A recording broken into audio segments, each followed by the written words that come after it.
Greetings class, I'm Professor V, and this of course is Gameducation, and today I'm proud to announce writing a brand new segment to our show which will see me sit down and interview many members of our video gaming community. This of course will include indie game developers, YouTube personalities, webcomic artists with video game-centric content, and pretty much anyone who will agree to be on the show. Now, seeing as the average internet pseudo-celebrity can barely afford a webcam, and seeing as I get paid so little by the school, I actually have to share this office with 3 other internet shows, we can't actually afford airfare to fly anyone down here to Douglasville, Texas. However, the school has assured me they are giving me a piece of hardware that will make it seem as though my guests are sitting right here with me. Ladies and gentlemen of my class, I would like now to introduce to you the most technologically advanced piece of hardware in Douglasville, Texas, the TalkBorg-Fx.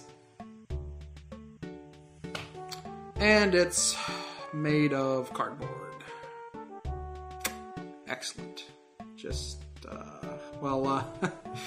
barring that, minor setback, I hope you enjoy the very first episode of Gameducation Elective Discourse. And it says electric horse. That sounds like a leather bar. Can we change it? No? Okay, just go with it. Okay. Now, for our very first interview, I wanted one of either two guests. Either a webcomic artist whose wit encapsulated the sense of humor of the video game community, or a revolutionary indie game developer. However, Scott Kurtz didn't answer any of my phone calls, and Jonathan Blow said I was a peon. Luckily for us, we found someone even better. Creator of Megaman Sprite comic and Megaman Sprite game, Brotoad.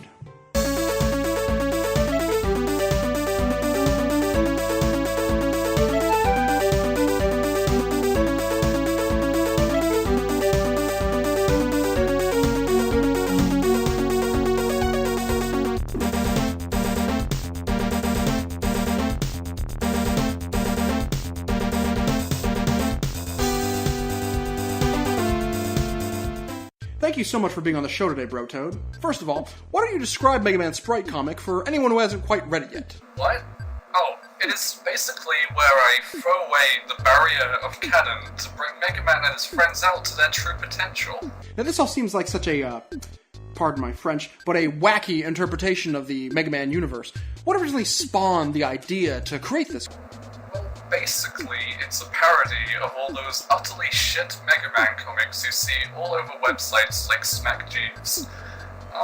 This is pretty much something that I've wanted to do for a while. I mean, all of these comics are basically poor imitations of Bob and George, and one night I basically made the Mega Man Sprite just completely out of boredom, and, well, it went from there, and that's how it was born. Now, you're working with characters that already exist in the Mega Man universe. However, you interpret them as though you're looking through a funhouse mirror. I was just curious, where do you draw your inspiration for the unique spin you put on the cast of Mega Man Sprite comic? Well, most of the Bob and George knockoffs basically use the exact same personalities for the characters. You know, Mega Man is an idiot who likes ice cream, Bass is also an idiot, while Proto Man is the cool guy, etc., etc.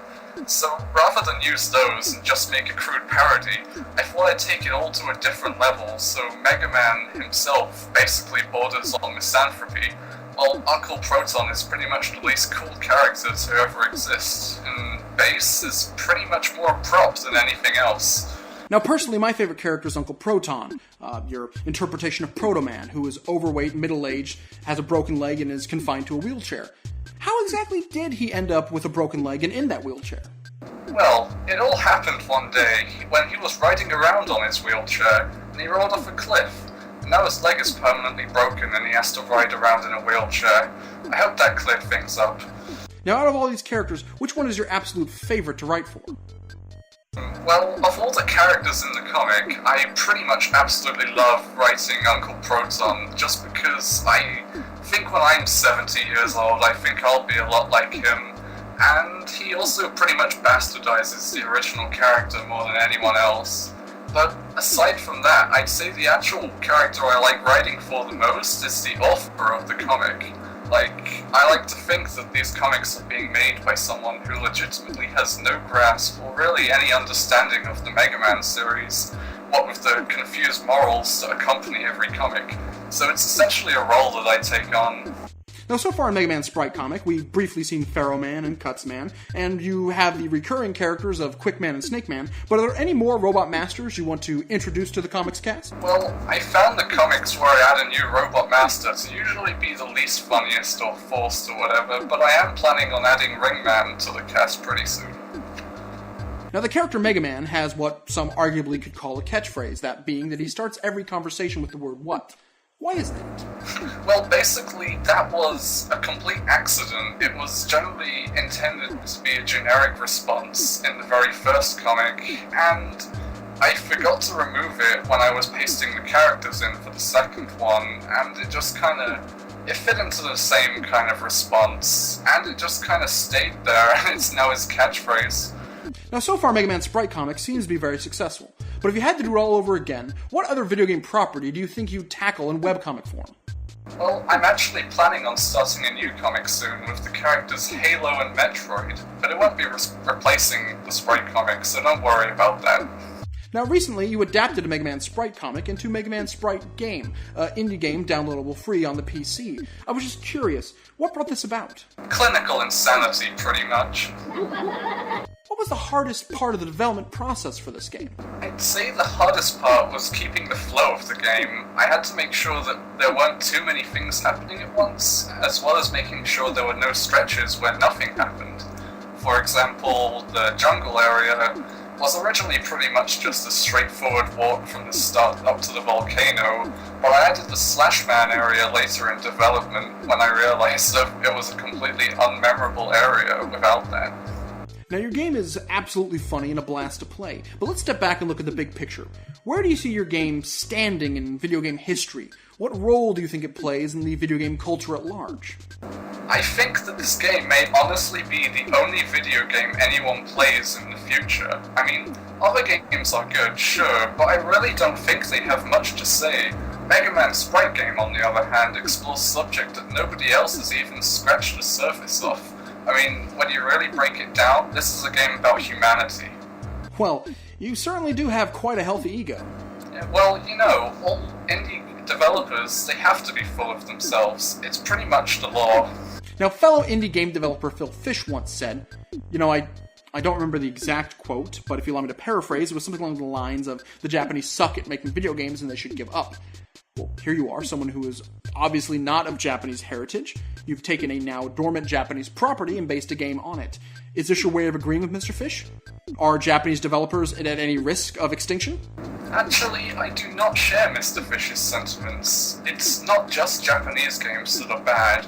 All video games are bad, and they're not art, except for my game, which is art. I let people download my game for free, but you ingrates really should be paying me $90 for it. Worldwide, the Mega Man fan community has expressed their disappointment with Capcom in their refusal to further pursue the Mega Man franchise. Yet here you are.